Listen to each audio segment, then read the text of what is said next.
OK, on continue sur les tests gaussiens. Donc, on suppose qu'on a toujours des variables gaussiennes, mais au lieu de faire un test où le paramètre d'intérêt est sur la moyenne, on va s'intéresser à des problématiques sur la variance. Alors, je reviendrai un tout petit peu sûrement plus tard sur le pourquoi est-ce que c'est intéressant, même si c'est malheureusement dans la dernière partie, quand on commence à construire des modèles, que ça devient vraiment intéressant. Mais voilà. En tout cas, disons qu'on peut le faire, donc on va le faire. L'idée de base, je vous rappelle, enfin, encore une fois, tout avait été dit dans la capsule, dans la série de slides, ça doit être le chapitre 7 ou quelque chose comme ça, où je définissais les différentes lois. Donc, 8, où je travaillais vraiment sur la loi normale et les lois dérivées. Et c'est la loi du Qui-2, donc qui avait été introduite par personne. La loi du Qui-2 nous dit la chose suivante, c'est que si jamais je m'intéresse, alors je vais vous le redéfinir tranquillement, si jamais je m'intéresse à des variables ZI qui suivent des lois N01 qui sont indépendantes, la somme des ZI au carré pour I égale 1 à K, ça suit une loi du Qui-2 à K-1 à K degré liberté. Donc ça, c'était la définition de la loi du Qui-2. Alors, ce qu'on voit, c'est que, en fait, si jamais j'avais des lois qui étaient des lois qui n'étaient pas centrées réduites, je pourrais tout simplement dire, je vais faire la somme pour I égale 1 à N des ZI moins mu divisé par sigma. Et donc, ces choses-là vont encore suivre une loi du Qui-2 à K-1 degré de liberté. Donc, on y est presque.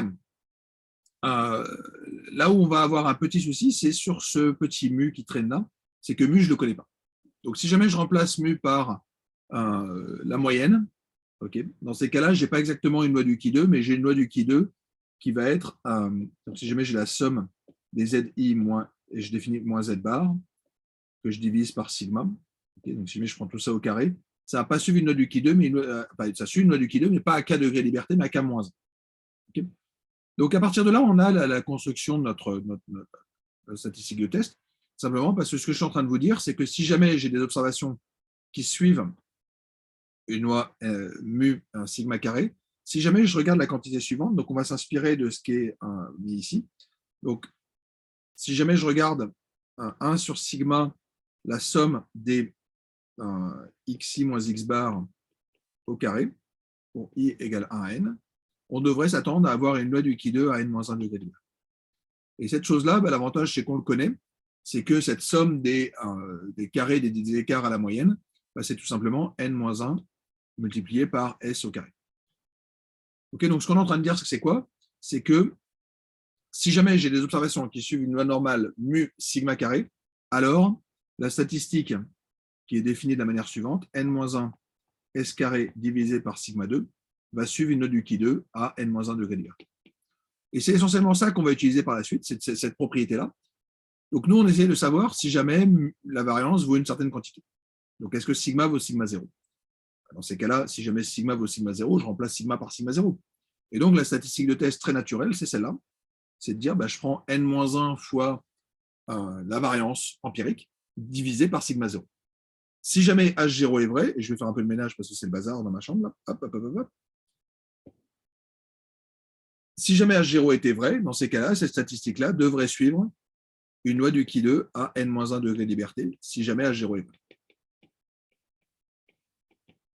Okay, donc, on a notre statistique de test, on connaît sa loi sous l'hypothèse H0. Maintenant, il faut définir les problématiques de rejet de rejet. Et là, on tourne toujours en rond, c'est-à-dire, formellement, cet objet-là, il va être proportionnel à la variance empirique. Okay, donc, si jamais je veux tester le fait que la variance vaut sigma 0 contre sigma, la variance qui vaut sigma 1, si jamais je suppose que sigma 0 est plus petit que sigma 1, dans ces cas-là, je vais avoir tendance à rejeter si jamais ma variance est trop grande. Et donc, si même ma statistique est trop grande, donc là, je vais définir tout simplement mon grand, je le définis tout simplement avec des quantiles. Si jamais mon hypothèse H0 est vraie, je dois avoir un quantile à n-1 degré de liberté. Et donc, je vais rejeter quand ça? Je vais rejeter quand je dépasse un quantile de niveau 1 moins alpha. Okay, tout simplement, puisqu'il y a une probabilité 1 moins alpha d'être en dessous de ce niveau de quantile. Donc ça, c'est la phrase qui est écrite ici. Si jamais ma variance, si jamais je veux tester la variance vaut sigma 0 contre la variance vaut sigma 1 carré avec sigma 1 plus grand que sigma 2, enfin, sigma 1 plus grand que sigma 0, dans ces cas-là, je vais rejeter si jamais ma statistique de test est trop grande, le trop grand étant défini comme étant le quantile de ma loi du Qui-2 à n-1 degré de liberté de niveau 1 moins alpha. et de version complètement inverse.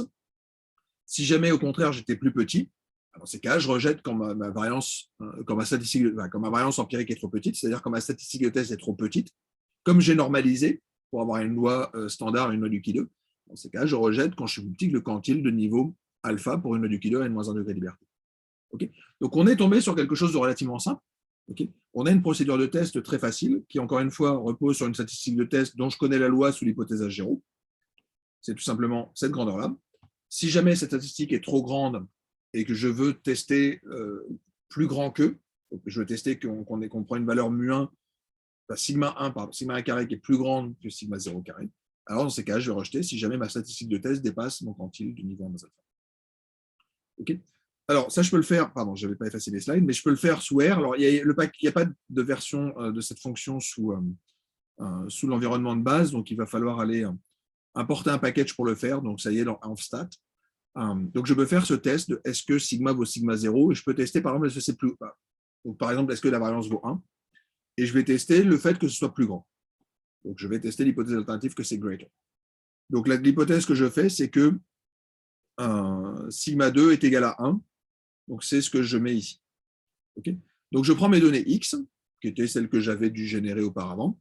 Je calcule ma statistique de test. Donc, c'est cette grandeur-là. Donc, ma statistique de test, c'est encore une fois n-1 s carré divisé par sigma 0. Okay, sigma 0 au carré, qui vaut ici 1. Okay, la variance empirique, on nous la donne ici. Donc, ça, c'est mon s carré.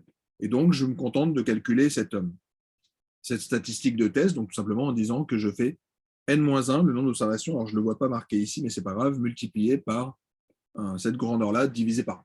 Okay, donc ça marche. Une fois que j'ai fait ça, je peux calculer ma p-value. Donc avec toujours la même histoire qui est, normalement, je devrais avoir une loi du Q2. Okay, je devrais avoir une loi du Q2 à n-1 degré de liberté. Comment je calcule ma p-value? C'est facile. Je vais prendre ma statistique qui a été observée. Donc empiriquement, j'étais tombé sur une valeur à 24. 24,76. Je calcule la probabilité de dépasser si jamais j'ai effectivement une loi du Q2 et on tombe sur 69%. Donc, on est largement plus grand que 5%. Okay, donc, ma p-value valant à 70%, comme je suis bien plus grand que alpha égale 5%, je vais avoir tendance à accepter l'hypothèse que ma variance valait 1 contre le fait qu'elle soit plus grande. Okay, donc, effectivement, ma p-value, elle est relativement grande, mais c'est lié au fait que ma variance, en fait, elle est plus petite que 1%. Enfin, plus petite que 1. Okay, donc, oui, je vais avoir tendance à préférer le fait qu'elle soit égale à 1 plutôt que plus grande, puisque statistiquement, en fait, elle était relativement petite. Et ça se retrouve aussi sur l'intervalle de confiance. Donc, mon intervalle de confiance, là encore, reprenez la série de capsules où je faisais et le slide où je faisais des intervalles de confiance sur la variance. Okay, dans le cas où j'ai un intervalle de confiance de la forme A plus l'infini, dans ces cas-là, on obtient cet intervalle de confiance-là qui contient la valeur 1, et donc je vais accepter mon hypothèse H. Okay, donc tout concorde. Alors je pourrais regarder l'hypothèse alternative. Est-ce que c'est plus petit que 1? Ici, la p-value, elle est à 30%.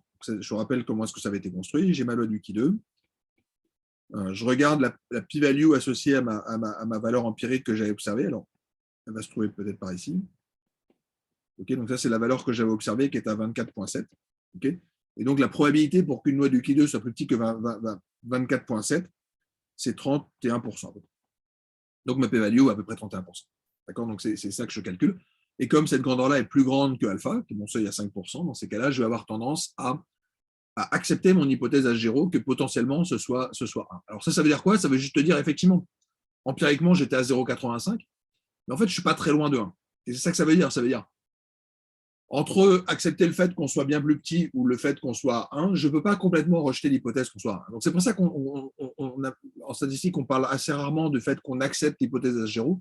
C'est plutôt qu'on n'a pas trop confiance pour la rejeter, en tout cas.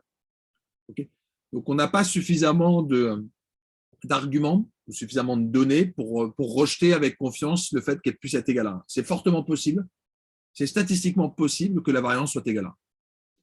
Et donc on va l'accepter. Bon, en tout cas, on ne va pas la rejeter. D'accord. Alors, ça se retrouve aussi, là encore, sur l'intervalle de confiance. Donc, si je fais un intervalle de confiance, là encore, comme on est sur une variable positive, alors, je ne suis pas sur moins l'infini B, mais je suis sur cet intervalle 0B. Okay, donc, si je regarde l'intervalle AB, c'est l'intervalle 0 1,4. Donc, comme 0 est dans cet intervalle de confiance, bah, je vais avoir tendance à accepter effectivement l'hypothèse que potentiellement, il puisse être égal à 1. La variance peut être égale à 1. OK. Alors, on peut aller bien sûr un peu plus loin. On peut introduire un test bilatéral. Est-ce que la variance vaut sigma 0 ou est-ce au contraire elle ne vaut pas sigma 0? OK.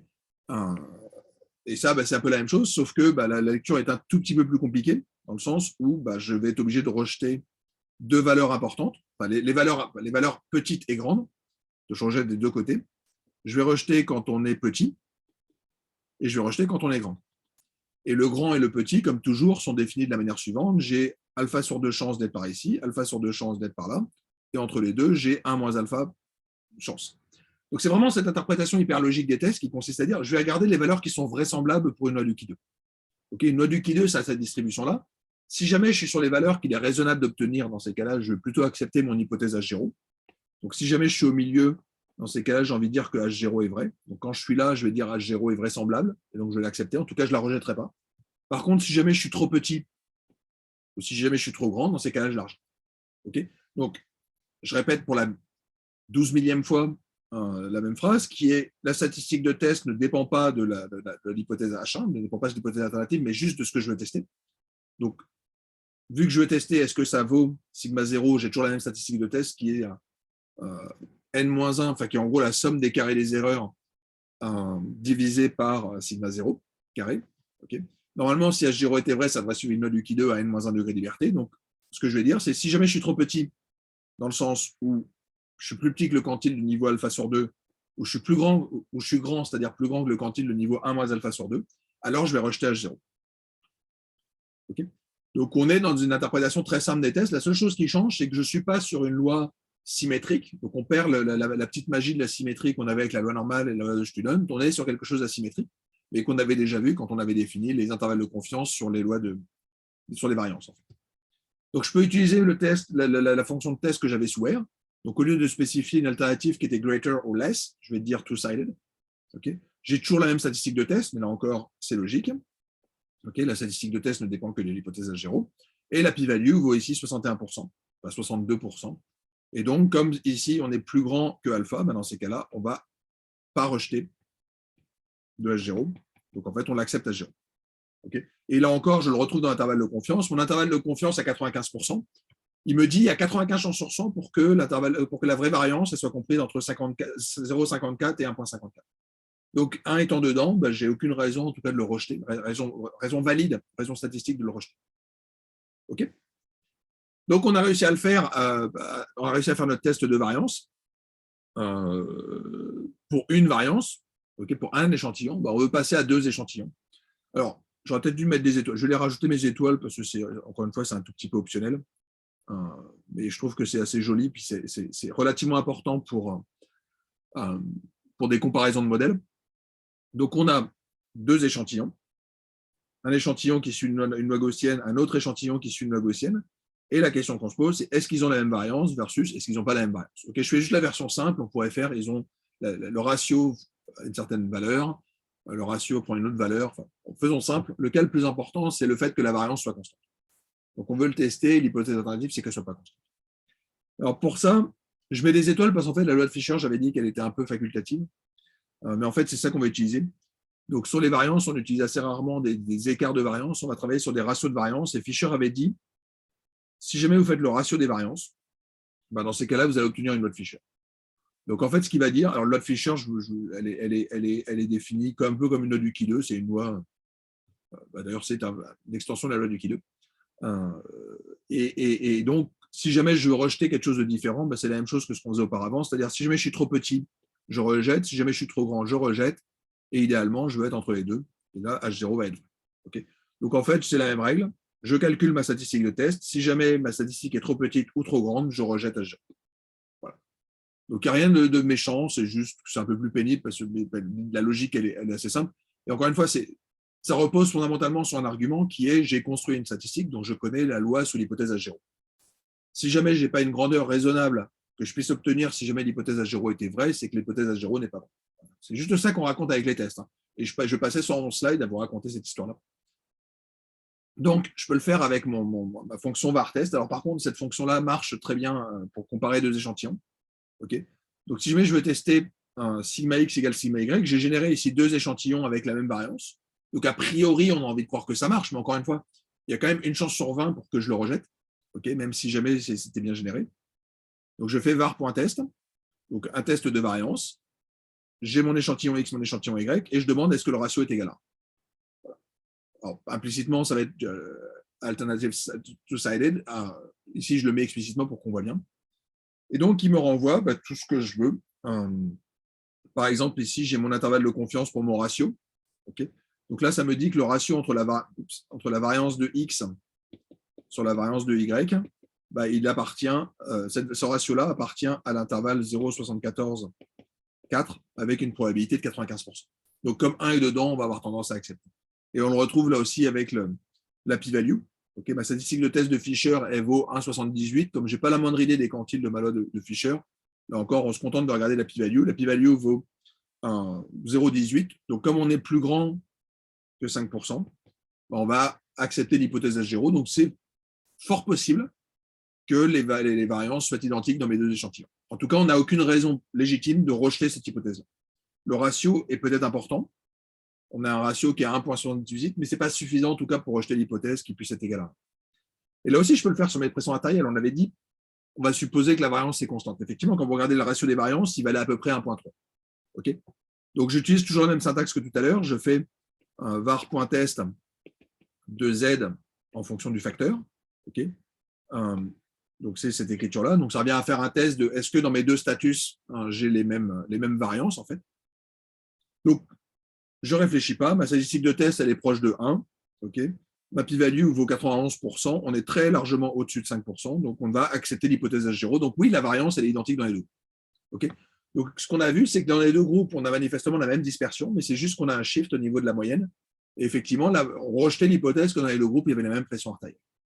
Okay, et là, désolé, on a notre intervalle de confiance, là aussi, sur notre ratio. Le ratio des deux variances, qui valait empiriquement 1,03, il y a 95 chances sur 100 pour qu'il soit compris entre 50% et 2,23. OK. Alors, il s'avère que dans tous les tests que j'avais faits sur deux échantillons, j'avais utilisé une hypothèse très très forte qui était mes deux échantillons sont indépendants. Okay, on avait dit les x, c'est des variables xi. Les y, c'est des observations y1, yn. Et techniquement, j'avais observé des échantillons différents. Il s'avère qu'il y a des cas pour lesquels en fait, les échantillons ne sont pas forcément différents. Parce que, par exemple, je pourrais avoir deux personnes à qui plutôt une série de personnes à qui je fais une expérience 1, une expérience 2. Okay, je les regarde en situation normale et je leur fais prendre un médicament. Et je regarde ce qui se passe. Donc, il est possible qu'en fait, techniquement, je n'observe pas exactement les deux échantillons indépendamment, mais en fait, j'observe des couples. Et donc, mais j'observe à chaque fois des xi et des y. Et donc, il est possible que les données soient un peu corrélées, qu'il y ait une espèce de corrélation à l'intérieur. Donc, par exemple, ici, j'ai des données, je ne sais plus, je les ai récupérées, mais peu importe, qui sont des tests de QI, où on a fait des tests de QI avec une méthode numéro 1 et une méthode numéro 2. Okay, donc, on a deux tests et on se demande est-ce que les deux tests nous donnent les mêmes écarts. La seule chose, c'est que pour les mêmes individus, je leur ai fait passer le test 1 et le test 2. Voilà. Donc, il s'avère que la corrélation, elle est hyper forte entre les deux. Essentiellement parce que les gens qui performaient très bien sur un des tests performent très, très bien au deuxième. Et donc, j'ai une corrélation entre ces observations. Pour que la corrélation ait du sens, encore une fois, je reviendrai plus sur la corrélation, il y aura une capsule dédiée. Il faut que j'observe les observations ensemble. D'accord ? Donc, il faut que les observations soient appareillées, c'est-à-dire que pour le même I, j'ai le même individu, et donc j'ai juste deux mesures. D'accord ? Donc, j'ai mes données, et en fait, on va tenir compte de la corrélation. Et en fait, si jamais j'ai une corrélation, en fait, je peux utiliser le fait que si jamais je regarde la variance entre deux grandeurs, donc si jamais j'ai deux variables qui sont corrélées, la variance de la somme, c'est la somme des variances, plus un terme qui est deux fois le terme de covariance. Okay, donc je vous renvoie à ce que j'avais fait sur les séries numéro 3 où je faisais des rappels de proba. La variance, la somme de variances, la variance d'une somme, c'est la somme des variances dans le cas indépendant, mais dans le cas non indépendant, ça ne marche pas. Il faut rajouter deux fois la covariance. Et donc, ça correspond à la variance de x plus la variance de y plus deux fois la corrélation multiplié par la racine carrée de la variance de x fois la variance de y. C'est une formule moche, mais tout ça pour vous dire que techniquement, si jamais j'ai une corrélation, dans ces cas-là, ma variance, elle est un peu différente. Et en particulier, quand la corrélation est positive, dans ces cas-là, ma variance, elle est un peu plus grande. Okay, donc, d'où on peut en tenir compte ici. On va en tenir compte parce qu'en fait, je ne peux pas supposer les échantillons comme étant indépendants. On l'a vu, il y a une corrélation qui est très très forte. Donc, je reviens sur mon petite hypothèse de base. J'ai observé des couples, et j'insiste bien là-dessus. Je n'ai pas observé un échantillon de X, un échantillon de Y. J'ai observé des individus pour lesquels j'ai mesuré à la fois un X et à la fois un Y. Okay, donc, chaque XI, c'est un couple XY. Mais les X, ils suivent une loi normale, les Y suivent une autre loi normale. Question de base, est-ce que je peux faire des tests, par exemple, est-ce que les deux moyennes sont, est-ce que la différence entre les moyennes est la même? Supposer que mes données sont indépendantes, comme on l'avait fait auparavant, ça ne marche plus. Donc, je ne peux plus dire, je vais faire la différence entre X bar et Y bar. Et cette grandeur-là, je vais la diviser par son écart type. Je peux continuer à le faire, mais j'ai besoin de corriger ma variance. Et donc, c'est ça qu'on va faire ici. Okay, donc, en fait, j'ai une petite correction qui peut se faire. Si jamais je suppose que mes variances, ici, j'ai l'impression que je suppose que mes variances sont connues. Si jamais mes variances sont connues dans ces cas-là, ou si jamais j'ai suffisamment d'observations, okay, dans ces cas-là, je vais avoir une loi normale. Okay. Si jamais je n'ai pas beaucoup de données, dans ces cas-là, il faudra avoir une loi de Student. Enfin, c'est un peu plus compliqué, mais on va dire qu'on s'en fout. Voilà. Donc, je récupère quelque chose qui ressemble à ça. Et donc, on est revenu dans le cas précédent. La seule chose, c'est que j'ai corrigé en fait de ma variance, de ma différence. Okay, donc, la variance de ma différence, je reviens juste là-dessus, mais si jamais j'avais un signe moins, on retrouve le fait que la variance de la différence, c'est la somme des variances. Et ce terme-là, comme j'ai une variance, comme j'ai un terme de négatif, j'ai récupéré un signe. Okay, donc, en fait, c'était un peu ce que je racontais ici. La formule qui est là, c'est celle que j'utilise ici.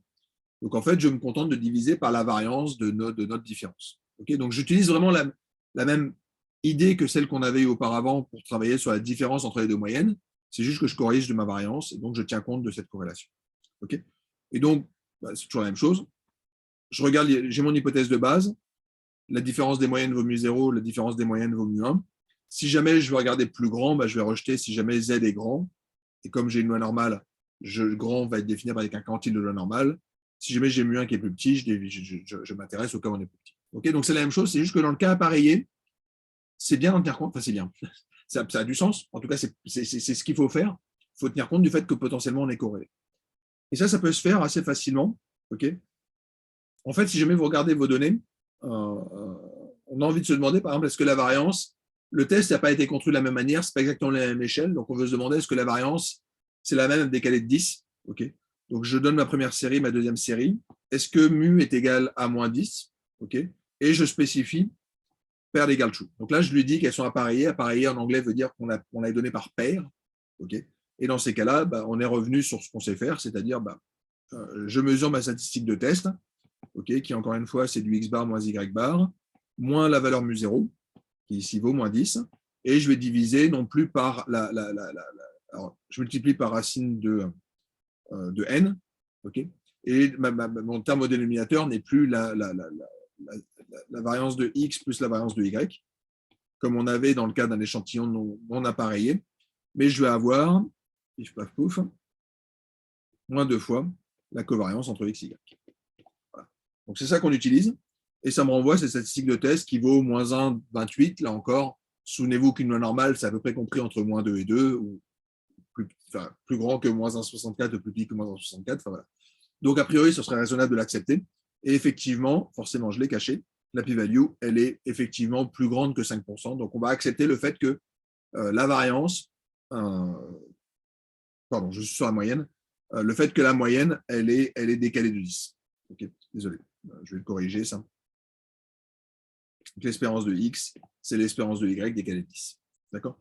Et effectivement, ça marche parce que quand je regarde mes deux différences, donc quand je regarde l'écart type sur ma différence, je contiens ma valeur de moins 10 puisque il y a 95 chances sur 100 pour que mu x moins mu y appartiennent à moins 11, moins 9.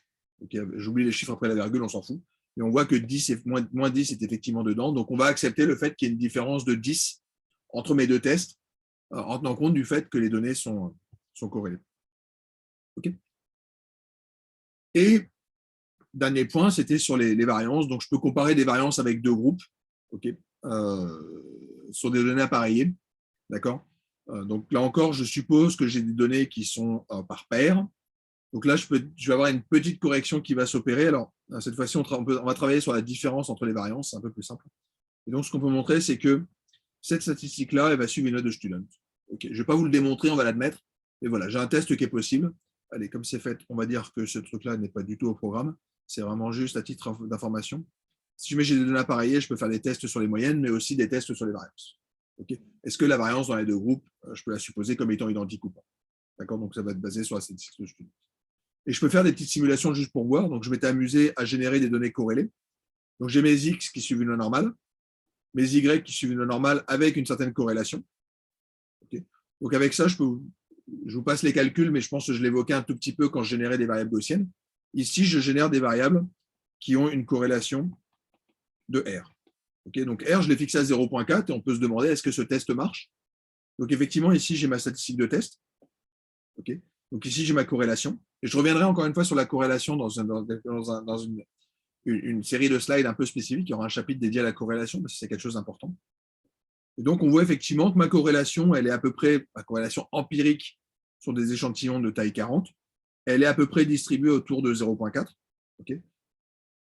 Alors, on est plus ou moins variable. D'accord. Je peux quand même atteindre une valeur négative. D'accord.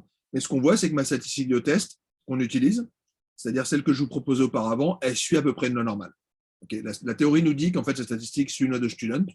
Et comme j'ai 40 observations, ma loi de student, c'est à peu près une loi normale. Donc, effectivement, ça a du sens. Cette statistique de test, elle suit à peu près une loi normale, N01, si jamais n est grand. Okay. Formellement, c'est une loi de student, mais voilà, c'est juste pour avoir l'ordre de grandeur. Cette statistique suit bien une espèce de loi normale. Okay. Donc, je peux faire mon test ici sur mes deux échantillons. Okay. Donc, je n'ai pas trouvé la fonction R pour le faire, mais j'ai récupéré mes deux standard deviation de mes QI. J'ai mon N, j'ai mon R. La statistique de test, c'est basé sur cette quantité-là. Donc, j'ai juste repris en fait les grandeurs qui étaient indiquées ici. Donc, il y a juste le degré de liberté, j'ai l'impression que j'ai oublié de définir, en tout cas dans ce code. Donc, ici, je devrais prendre du N-2. Okay. Et puis, donc, je récupère ma statistique de test qui vaut 0,0078. Donc, manifestement, les variances sont les mêmes. Donc, effectivement, j'ai un shift de 10 entre mes deux tests, mais sur les moyennes, mais les variances, on peut supposer qu'elles sont stables. Ok, on a fini pour les tests assez standards. Encore une fois, je vais revenir dans la prochaine série de slides sur les tests, sur les proportions, parce que c'est un peu particulier. Et je vais juste parler d'autres tests qui sont ce qu'on appelle les tests d'ajustement de loi, mais je vous propose qu'on fasse une petite pause avant et on attaquera ensuite les tests d'ajustement de loi. C'est-à-dire, en gros, est-ce que je peux accepter, non pas que mon paramètre soit égal à quelque chose, mais que ma loi soit juste. Okay, pour le moment, je vous disais, on suppose qu'on a une loi normale. On va faire un test sur les paramètres. Est-ce que cette hypothèse de normalité, elle est valide? Donc, c'est ça qu'on va voir dans un instant. À tout de suite.